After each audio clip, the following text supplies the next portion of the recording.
This is kick legendary. We're going to try an inside parry off the jab.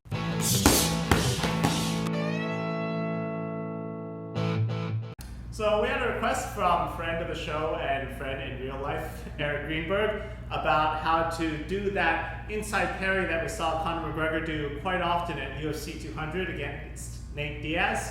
I thought it was very fun because that's what I was going to film anyway, but this one's for you, Eric.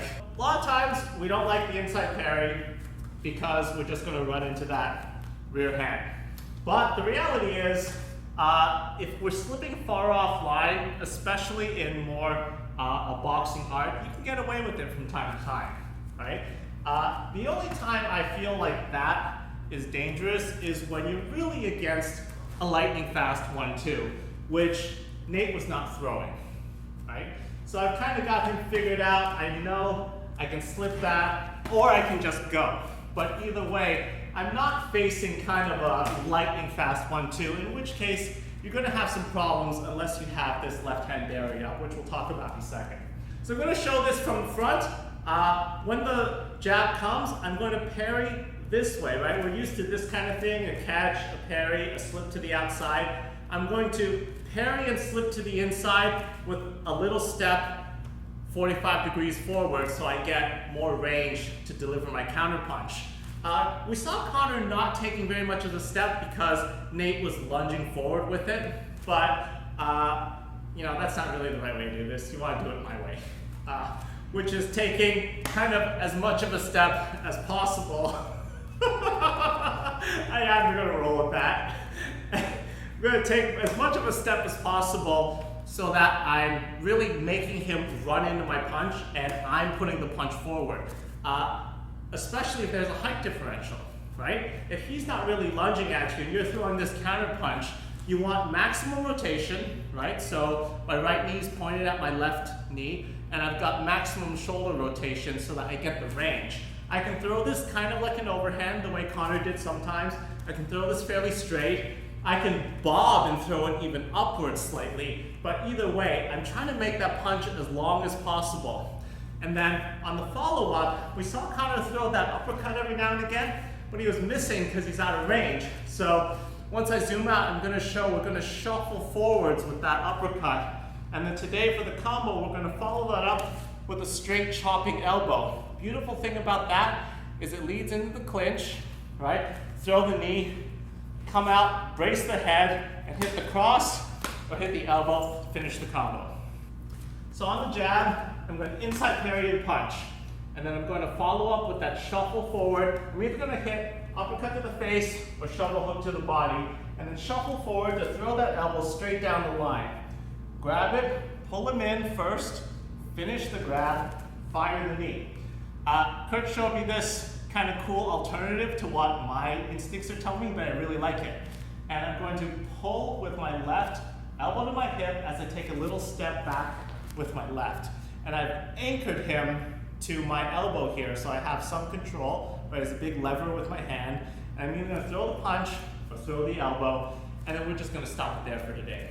Another thing that's maybe worth mentioning is as we're working this cross parry motion, we've demonstrated in the past that it opens this line up for us to throw in this hand first. So maybe we want to work that as a half beat. We know we're going to go this direction, but we can be putting that in route as just a jab, right, or a backhand of some fashion like this. The nice thing about this movement is it also allows us potentially to stay inside and do some sort of shoulder stop or cover here against this hand. So if this is already coming, we can put this left one up and fill the line, or we can intentionally just go for it. So my idea here is to just open his arms up and leave this space unoccupied so I can fill it. 1-2 like that. Again. 1-2 and hit, or 2 and hit, right? So we have here, out, or here and in. So on that elbow, what I'm doing is I'm chaining my shoulder backwards and then throwing it forwards with the shuffle, right? And I am using my hips to get the impulse. It's not going to feel super strong until you start hitting a target, right? I hate shadow boxing this. You notice I'm kind of doing the sea lining pat myself because it just makes it feel more macho. So the nice thing about that in this combo is after I hit, or even if I miss, I'm primed for that grab, right? So on Kurt, if I throw that, if I score dead center, I kind of have that grab. If I hit clavicle, I have that grab. If he slips to the outside, I just switch to this kind of grab, right? So I have head control after this straight elbow shot, which is why I like this for a combo that goes into a clinch knee. So here we are, a little zoomed out so you can see the footwork, right?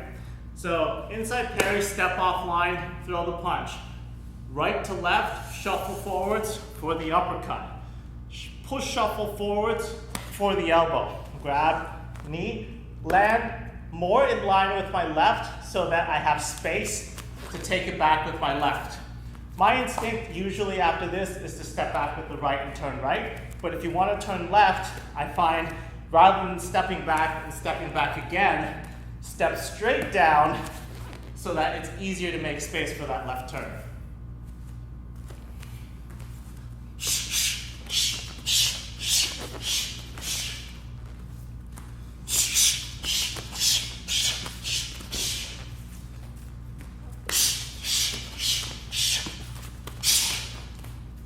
So on the mitts, inside parry across, shuffle into the uppercut. He's gonna hold double or single on his right side for safety, right? I don't like this hold all the time, which is closer to real range, but there's just a lot of potential for damage. So he's gonna hold it outside of his face line for the elbow, which means when I grab, I am gonna artificially move to the side a little bit, but it's a worthy sacrifice for safety. Pull him in, right? Make sure you get control first. Knee, I'm not gonna drill it because you just got the focus mitts. And then out here. Here, I'm gonna let go, again, for safety, and it gets annoying after a while, so I'm gonna let go so that he can safely hold a mitt up. And I'm either gonna throw a cross, or I'm gonna throw an elbow. If I throw the cross, and he doesn't back up because I've controlled the range via the grab, I'm gonna back up to hit a correct range cross, signifying kind of me finishing the combo and getting out. Or if I want to hit the elbow, I'm going to have to shuffle in to hit the elbow.